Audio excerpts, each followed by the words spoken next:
So, after the discussion of the basic definitions in the soil mechanics, now we will be moving on to the some important properties here, that is the index properties. In this topic we will be covering from the particle size distribution to the consistency of the clays, and then some topics like sensitivity and thixotropy, and we will be further moving on after that to some portion of the Indian soil classification system. So, the very first thing here, that is what is the index property, or how does it affect, or what role does it play in defining the soil mechanics. In this, see here that properties of the soil in soil mechanics, properties of the soil are broadly classified as index properties and engineering properties. So, important here is this thing, index properties, but these engineering properties, that is which is of our concern, that is let us say if we talk about a foundation that is being there on a soil, let us take this soil and a foundation is being constructed here and a structure is to be built. So, the bearing capacity of this soil, or when the load is being placed on it, what is the compressibility which it will show. So, these are the properties which will be considered as the engineering properties. And now we will further look on that the properties which facilitate the assessment of engineering behavior of the soil is generally known as index properties. These index properties helps in the identification and classification, like this, see, identification and classification of soils, because when we go for the classification of soils, in that time we will be discussing how these index properties, we will be seeing consistency, the liquid limit, the plastic limit and shrinkage limit later on. So, how these index properties will be affecting the classification of soil, or how will they be managing the different classifications. Also, these properties can be determined by some test, by some quick and simple test, and these tests are called nothing but classification tests. So, here on now we will be discussing this engineering properties which I have already told you, like most of the engineering properties like shear strength, load bearing capacity, compressibility, permeability, etc. depends on these index properties. So, when we get some results by the classification tests, we will be assessing the soil. And further, index properties can be divided into what? Soil properties, soil aggregate properties, and other thing is what? Soil grain properties. So, you have to understand here that the soil contains what? Soil contains what? Nothing but three things, that is soil grains. If we talk about three phase diagram, and then here it is water, and then there it is air. So, if we talk about these three things, the soil grain, if we individually study this soil grain, so the properties which define this soil grain, it is called as soil grain properties. But if we consider the soil as a whole, that is air, water and the soil solids, at that time we will be taking care of the soil as an aggregate. So, these properties will be soil aggregate properties. Moving on further, so what are these soil grain properties and what are these soil aggregate properties? So, understand that soil grain, that is each and every solid particle, we are not considering water or air which is present in the soil, that is present in the voids of the soil. So, what is this soil grain properties? That is individual grain, individual particle of the soil. So, these are the properties of individual grains of a soil mass. These are independent of soil formation process, obviously, because we are talking about just a single grain. We are not talking about what type of forces have they like combined so as to form the soil, because when we talk about soil aggregate properties, they would have been like dependent on the soil formation processes. And also see this, that the properties of the individual particles can be determined from remolded and distributed sample, disturbed sample. So, why this remolded?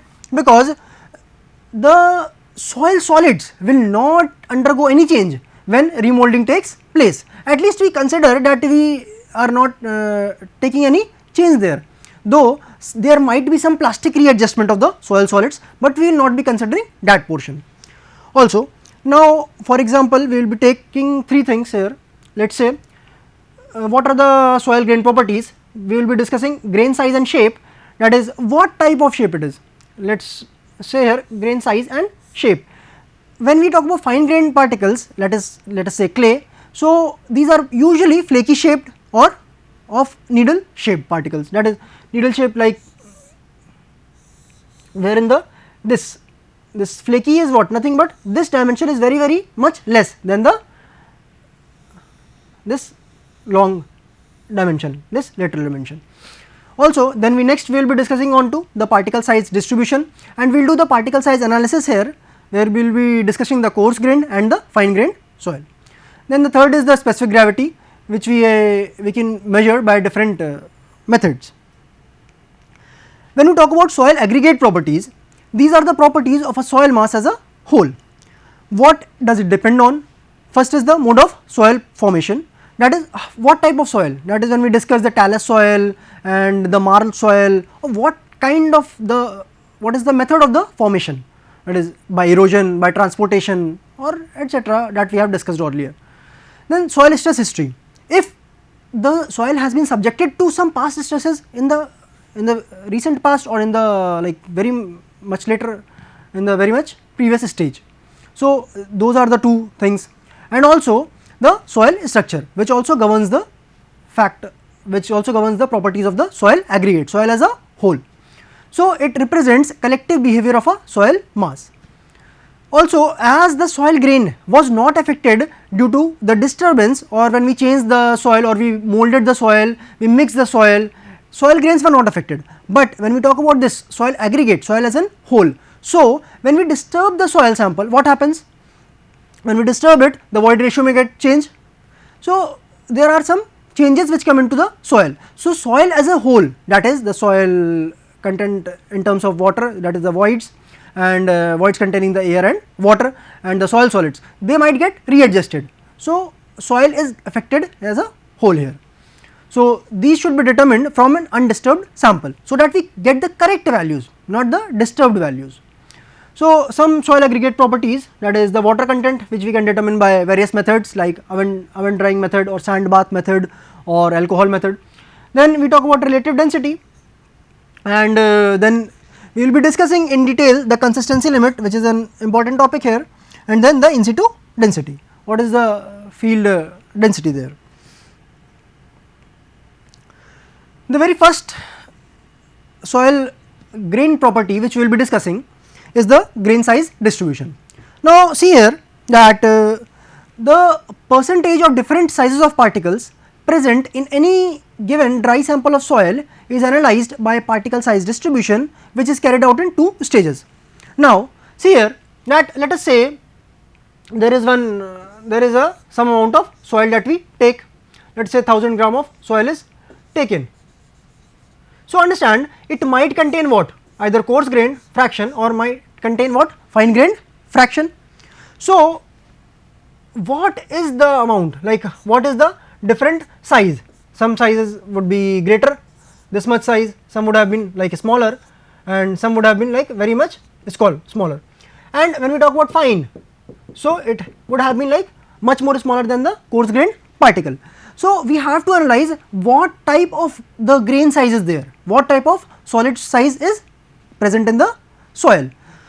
So in the very first stage we will be doing the sieve analysis, which is done for the coarse grained soil, and in the second stage we will be doing the sedimentation analysis, which is done for the fine grained soils.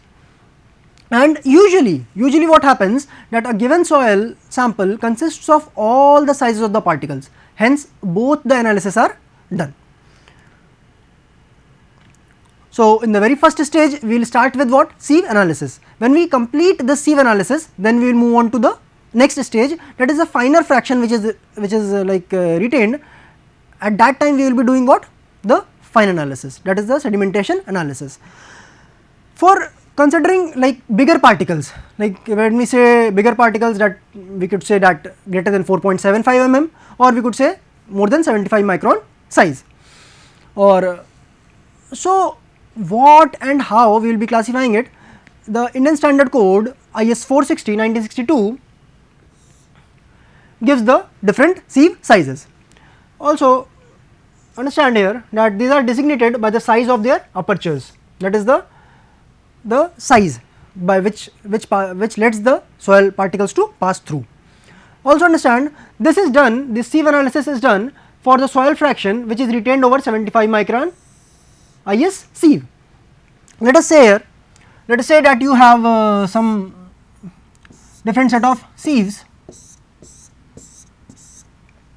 and let us say 75 micron is here, let us say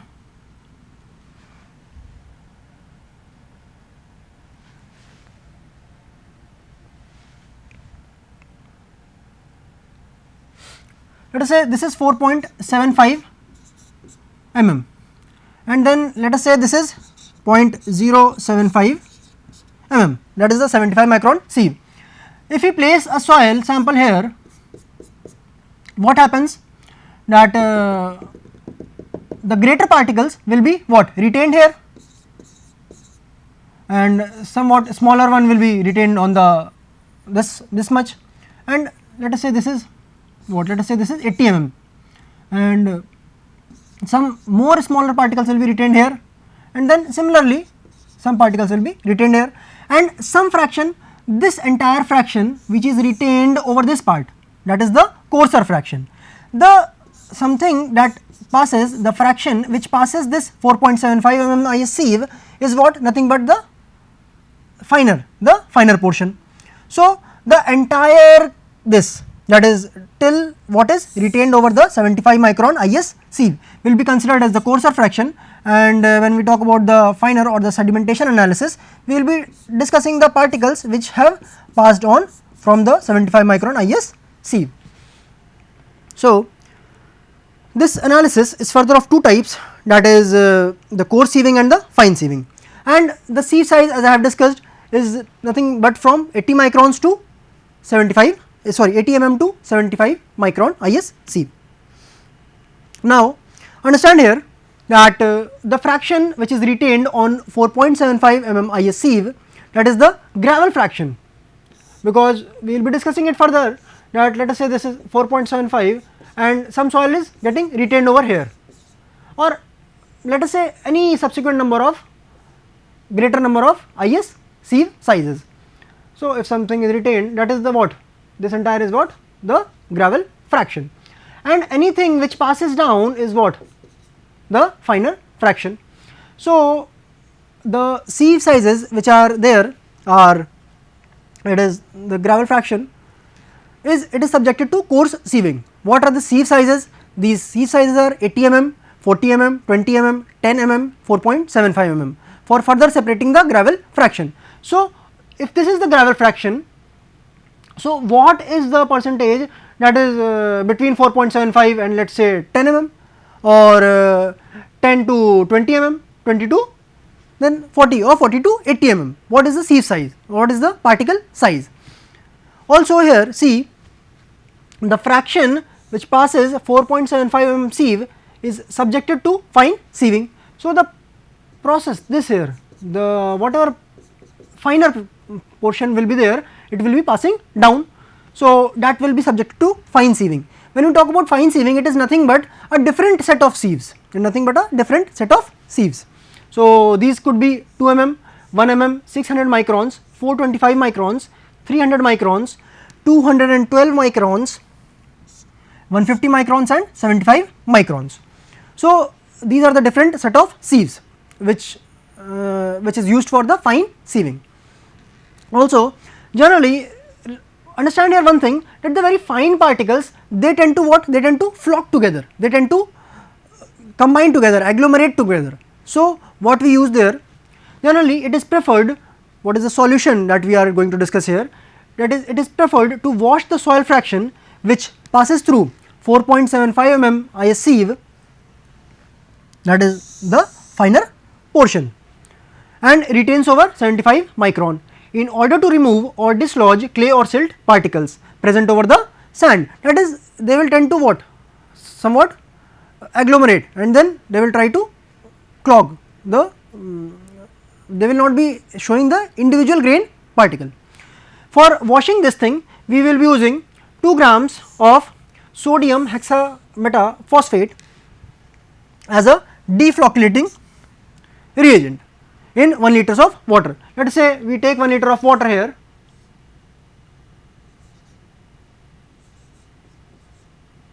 So, here in this we will be taking just small, very small amount, that is 2 grams only. So, that is the amount we will be taking, and then with this soil suspension we will be preparing the, we will be washing the soil which is finer in nature. Now, understand one thing more here, that the percentage retained on a particular sieve is what nothing but weight of the soil retained on that sieve upon the total weight of the soil. That we talk about in percentage. In arithmetic we know that something upon the total is the nothing but percentage into 100. What is the cumulative percentage? Cumulative means we add on. So, what is it? See, sum of percentage retained on all sieves of larger sizes, that is above a concerned section, above a concerned sieve, and the percentage retained on that particular sieve. We will be seeing with an example how it happens, how we calculate the cumulative percentage retained. Then after the cumulative percentage retained, we move on to the percentage finer. That is, if we say, let us say how many, if something is retained, let us say it is a 4.75 mm sieve, and let us say we have taken 100 grams of soil and 60 grams is retained here, but 40 grams passes. So, how much is finer than this sieve? How much particle is finer than this sieve? That is the 40%, that is total 40 grams is nothing but what, 40 percentage of this 100 grams. So, that is what is percentage finer, finer than what, the concerned sieve. Here the concerned sieve size was 4.75 mm. Let us see the example here. We have taken different sieves 80 mm, 40, 20, 10 and 4.75 mm. This is just an example for you to see here. Now, here weight retained is what, 150 gram. So, let us say we have taken 1000 grams of the soil, of any soil sample, and 150 gram retained here. Then we did the sieve analysis, 150 gram retained here, then some 250 grams is retained here, and 100 grams is retained here, and 200 gram here, and 300 gram on the 4.75 mm IS sieve. So, these are the percentage, that is the weight retained. So, we can calculate the percentage because we know how much grams is there, that is 1000 gram is there. So, 150 upon 1000 into 100. So, that will be nothing but 15%, then 25%, 10%, 20% and 30%. When we talk about cumulative percentage retained, so the previous one is nothing, that is 0. So, 0 plus 15, it will be 15. Now, 25 plus 15, that will come to 40, 40 plus 10, that will come to 50. So, cumulative percentage retained, like let us say if we take 20 mm sieve here, 20 mm sieve here.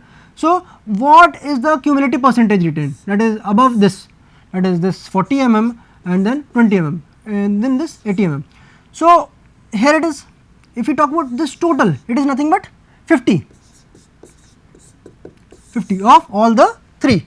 So, we denoted it as 50. So, what will be the corresponding, the percentage finer than 20 mm sieve? What will the percentage corresponding will be? 100 minus 50, that is the percentage finer. So, we get here 50. Similarly, when we move on to the cumulative percentage retained, it is 20 and this is 30. So, it is 50 plus this 20, that will be 70, and then 70 plus 30, that will be 100. Subsequently, we will be finding out the 100 minus cumulative. In the previous slide we saw that percentage finer is nothing but 100 minus the cumulative percentage weight retained. So, when we talk about the very first one, 100 minus 15, that is 85. So, if some percentage is retained, that is let us say 15% is retained on 80 mm sieve. So, how much percentage is finer? That is 100 minus 15, that is 85. Similarly, if we say 70, let us say 70, if we say that on the 10 mm sieve, 70% like 70% on all the sieves subsequent to the or the above the 10 mm sieves contain 70% of all the total sizes. So, how much is the percentage finer? You already know that it will be 100 minus 70, that is 30 percentage, that is the percentage finer. So, in this way, if any problem comes in front of you where you get different sizes, so you can easily know that how much percent or how many particles are finer than that size. Now, when we know that this is the stage 2, that is, if we have taken some soil, so it will be containing what? Some coarse grained particles and some fine grained particles. So, we have taken into consideration the sieve analysis for the coarser grained particles, but for fine grained, that is the small particles, for fine grained we will be going for the sedimentation analysis. Now, understand what is sedimentation. As we have already studied in the schools, in your school, that sedimentation is nothing but, like, if you keep a beaker filled with water and if you mix some, let us say, salt or something, then what happens? The salt particle which is inserted in here, it will slowly, with time, it will settle down at the bottom of the beaker. So, in this also the fine particles will, what will happen to them? The fine particles will settle down onto the base of the beaker. So, how this is for soil, we will be discussing that now. The analysis is done for the soil fraction which pass through 75 micron IS sieve. So, which have passed through the 75 micron, that is, we have already considered the percentage of the particles or the soil fraction which was retained over the 75 micron IS sieve. Now, we will be discussing the particles which have passed the 75 micron sieve, that is, they are finer than 75 micron IS sieve.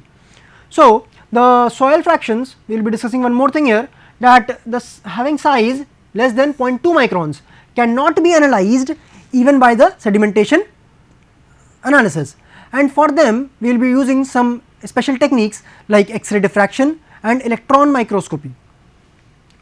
Also understand here that the entire sedimentation analysis is based upon the Stokes law. When we talk about some Stokes law, like when we will be discussing the permeability topic later on, we will be discussing the Darcy's law. So, any law has some assumptions and it is also based on some limitations. So, here understand the entire sedimentation analysis is based upon Stokes law, according to which the velocity of the particles which are particle is assumed to be spherical shape. Particle is nothing but spherical, it is not flaky, it is actually spherical during the settlement process. Keeping all other factors to be constant, this velocity of settlement is dependent on the shape, size and the mass of the particle. Let us see here, this settling velocity Vs is g minus 1 into gamma w into d square, that is unit weight of water, into this is the d is the size of the particle, and then this mu is the nothing but viscosity. So, we have denoted here that g is specific gravity of the soil solid, gamma w is unit weight of water, d is the diameter of particle under consideration, that is, there can be a different number of particle sizes which can be available in the analysis, but we have to take into consideration one particle size, and we will be analyzing that thing, and then mu is nothing but the kinematic viscosity. Now, we will be moving on to the limitations of the Stokes law. Here we have taken into consideration the Stokes law, and the formula is there which has assumed the particles to be spherical. So, see here, very first thing, the soil particles are assumed to be spherical, whereas in actual, that is in practicality, we see that the fine grained particles are flaky or needle shaped. Flaky I have discussed earlier.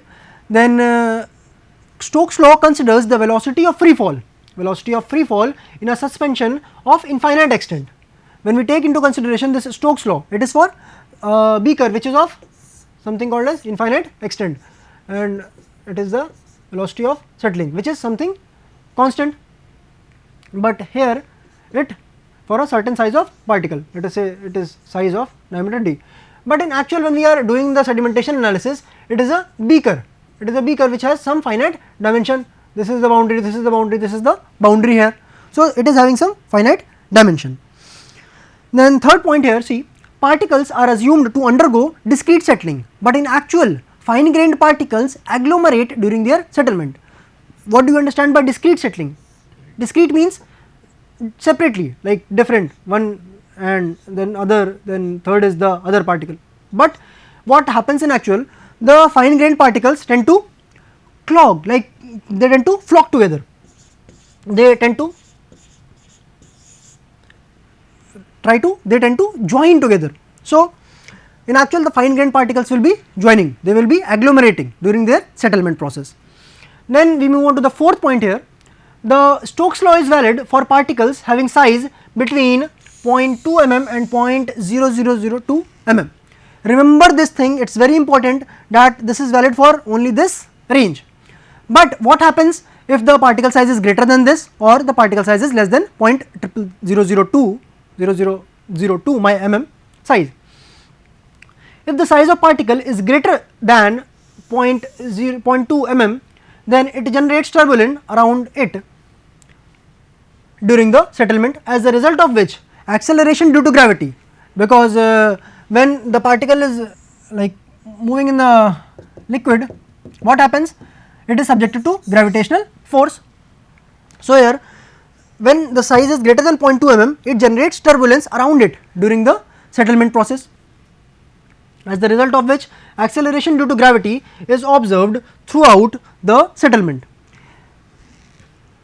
and also without the attainment of the constant velocity.